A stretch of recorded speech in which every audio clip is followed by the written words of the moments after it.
So what about demand response? This gets a lot more challenging.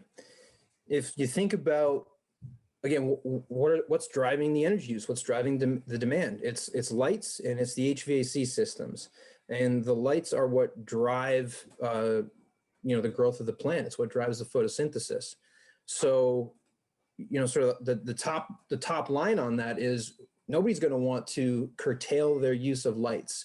One reason is obviously you've got to maintain photo period. You can maintain photo period with overhead fluorescent lights, so that's something you could deal with. But you're also getting now reduced light intensity if you're turning down your lights or curtailing lights. And is that something that cultivators are interested or willing to do? I had been operating under the assumption that no cultivator would be interested in pursuing this type of approach because the reasons I just laid out. They're not going to curtail HVAC if the lights are on full blast because the rooms are going to overheat, and they're not going to curtail lighting because why would they want to do that? But I had a conversation recently with one of the MAEEP reps who had a conversation with a local cultivator that was actually quite interested in it. And so that got us thinking a little bit more about, well, what are we really asking of the cultivators specific to this particular program in Massachusetts? What are we asking? Is it a really big ask? And we'll get to that here in another slide. So there's big challenges because of the mission critical nature of the equipment. But we'll get to an example here that maybe will open our eyes a bit to the potential. Yeah. And I just wanted to bring up something that it appeared on a couple other earlier slides as well of ASHRAE guideline 36.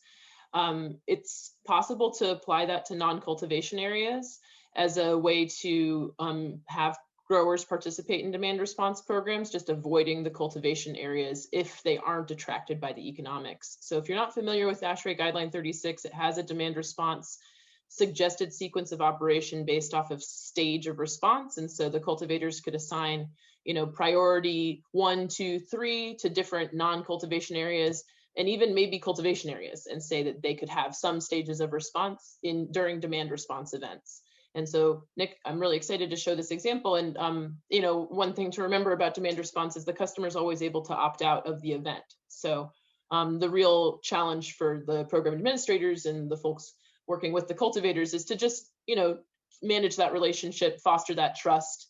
When I was working as an efficiency program administrator in Burlington, Vermont, demand response can have its really eager participants, and then it can have its really easily disappointed participants. So it's something to just think about. How do you manage the relationship while you also translate the economics? So